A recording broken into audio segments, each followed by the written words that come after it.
दहीसर विधानसभा में महाविकास आघाड़ी उम्मीदवार विनोद घोसालकर द्वारा जाहिर सभा का आयोजन किया गया। इस जाहिर सभा में मुख्य अतिथि के रूप में यूबीटी शिवसेना के युवा नेता आदित्य ठाकरे पधारे। युवा नेता आदित्य ठाकरे ने अपने जोरदार भाषण से युवाओं में जोश भर दिया। यही नहीं, 20 तारीख विनोद घोसालकर को वोट देने की अपील की। इस जाहिर सभा में हजारों की संख्या महायुति के पदाधिकारी और कार्यकर्ता उपस्थित थे। चांगला नेता किंवा जी त्यांची इच्छा आहे, जनतेची इच्छा आहे, अभ्यासू नेता असं त्यांच्याकडे बघण्याचं तरुणांचं सुद्धा हे आहे। त्याच्यामुळे मला वाटतं आज तरुणीचं मोठ्या प्रमाणात हिंदुत्वाचा मुद्दा देखील सांगण्यात आलेला आहे। तो बटेंगे तो कटेंगे असा देखील समोरच्या सांगण्यात येत आहे भाजपकडून। मात्र आज आदित्य ठाकरे यांनी सांगितलेलं आहे की बटेंगे तो कटेंगे हा याच्यात वेगळा मुद्दा देखील राज्य कोणाचं आहे, राज्य कोणाचं त्यांचंच आहे ना। मग त्यांच्या राज्यात त्यांना भीती वाटते तर मग ते राज्यकर्ते हे घाबरणारे राज्यकर्ते आहेत का त्यांना ह्याच्यामध्ये जातीमध्ये तेढ निर्माण करण्यासाठी त्यांचं वक्तव्य आहे का, कशासाठी वक्तव्य मला कळलं नाही। असं बोलून हिंदुत्वाची मतं मिळणार नाही तेव्हा मला विश्वास आहे। सर, आता देवेंद्र फडणवीस यांची सुद्धा सभा झाली, त्यांनी सांगितले की उभाटाचे नेते हे सावत्र भाऊ आहेत। लाडकी बहीण योजनामध्ये हे जे आम्ही आणलेलं आहे त्यामध्ये आम्ही सख्खे भाऊ म्हणून आहेत, तर उभाटाचे जे नेते आहेत हे सावत्र भाऊ म्हणून आहेत, त्यांच्याकडे लक्ष देऊ नका असं देखील सांगण्यात येत आहे। आम्ही सावत्र भाऊ, अच्छा, कुठला मला विचारायला लागेल देवेंद्रजींना कुठल्या अर्थाने तुम्ही बोलला। ही शासनाची योजना आहे, ही देवेंद्रच्या वडिलांच्या प्रॉपर्टीमधून 1500 रुपयाची योजना नाही आहे। त्यामुळे देवेंद्रच्या बापाचे आम्ही नातेवाईक नाहीत, त्यामुळे आम्ही त्यांचे सावत भाऊ नाही।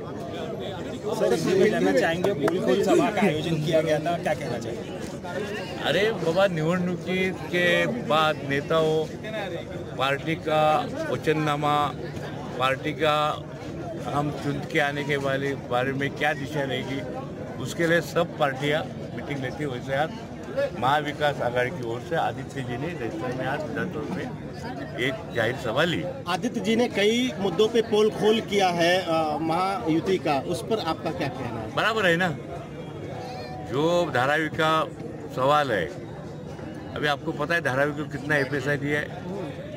400 से ज़्यादा। हम लोगों को एफएसआई देने के लिए उनको ये नहीं है। और धारावी के लोगों को हमारा कहना है कि वहाँ ही उनको जो घर देना चाहिए, उद्योग है वहाँ धारावी एसआरए करने के पैसे उसका पहला उसने स्टडी करना चाहिए, कितने उद्योग धंधे हैं उधर। कुंभार भी है, चर्मकार भी है, उनके धंधे हैं। केवल एसआरए क्या है, वो झोपड़पट्टी नहीं है, ये छोटा उद्योग का ही जगह है, मिनी उद्योग है।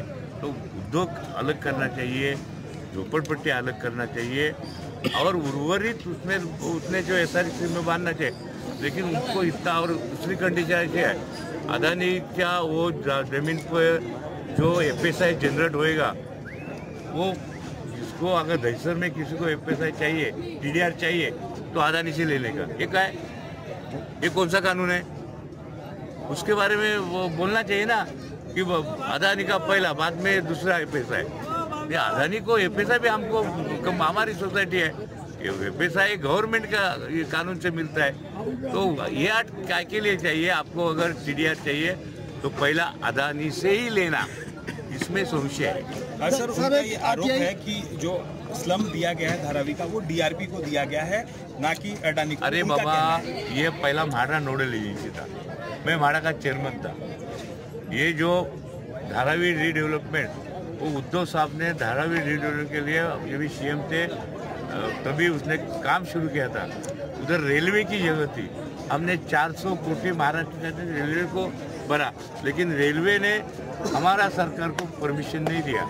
हमारा सरकार जाने के बाद देवेंद्र आया तो तुरंत को परमिशन दिया। देवेंद्र जी ने आरोप लगाया है कि लाडली बहन में उद्धव ठाकरे गुट के जो लोग हैं सौतेले भाई की भूमिका निभा रहे हैं। मैं बताया ना, ये लाडकी योजना में पैसा जो शासन के, महाराष्ट्र शासन के तिजोरी से आता है।